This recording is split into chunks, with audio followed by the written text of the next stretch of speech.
Bueno, en este capítulo vamos a hablar sobre la anestesia en cirugía de catarata.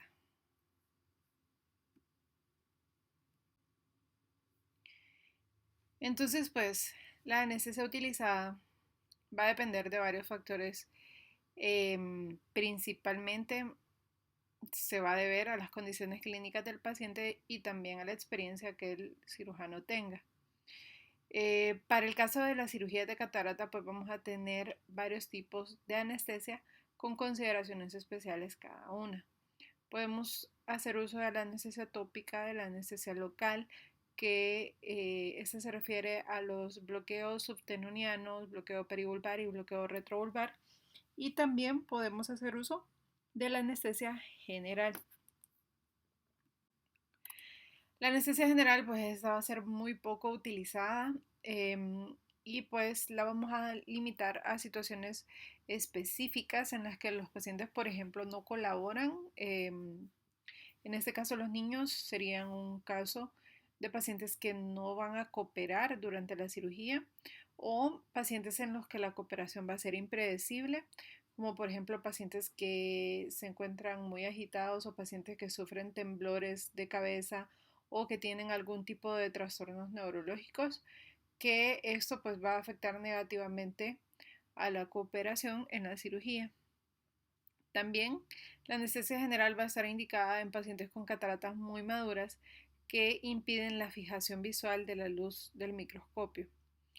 La anestesia tópica con colirio que contiene lidocaína al 4% se va a utilizar en la mayoría de los casos de cirugía de catarata realizada con la técnica de facoemulsificación. Las gotas anestésicas, estas pues deben de aplicarse de acuerdo con un programa específico. Es decir, deberíamos de aplicar una gota aproximadamente 20 minutos antes de la cirugía y otra gota justo antes de empezar la operación. El exceso de la aplicación de lidocaína al 4% pues, puede causar daño al epitelio corneal y va a provocar una neblina epitelial temporal que va a dificultar pues la visualización de las estructuras intraoculares.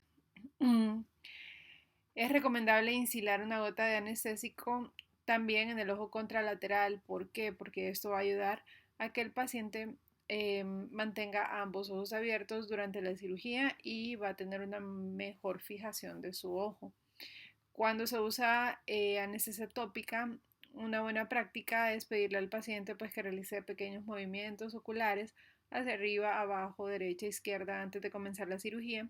Esto para evaluar qué tan bien coopera el paciente y también en algunas fases neutrales de la cirugía como objetivo para reducir la tensión emocional del paciente.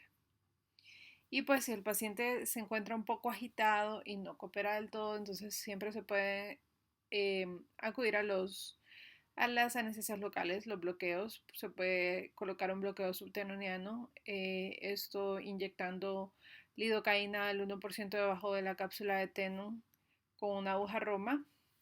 Em, el procedimiento pues lo vamos a comenzar instilando una gota de lidocaína al 4% en el fornix conjuntival. Luego se va a realizar una pequeña incisión o abertura en la conjuntiva vulvar y en la cápsula del Tenon con una tijera de punta roma.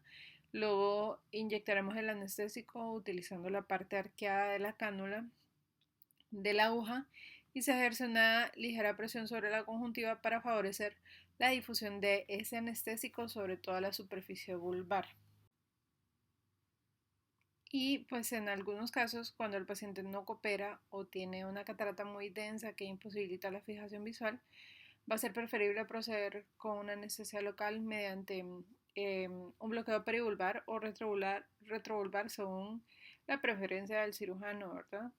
La inyección, pues esta debe de realizarse de 30 a 40 minutos antes de la cirugía y las inyecciones perivulvares y retrovulvares, estas pues van a provocar ascinesia palpebral y también ascinesia del globo, lo cual va a hacer que las maniobras intraoperatorias sean más fáciles, ya que los movimientos voluntarios del globo van a ser limitados. Si se utiliza alguno de esos tipos de anestesia, pues siempre se debe de colocar un parche o vendaje al final de la cirugía para evitar la diplopia, ya que el efecto de la anestesia pues, puede durar muchas horas posterior a la cirugía.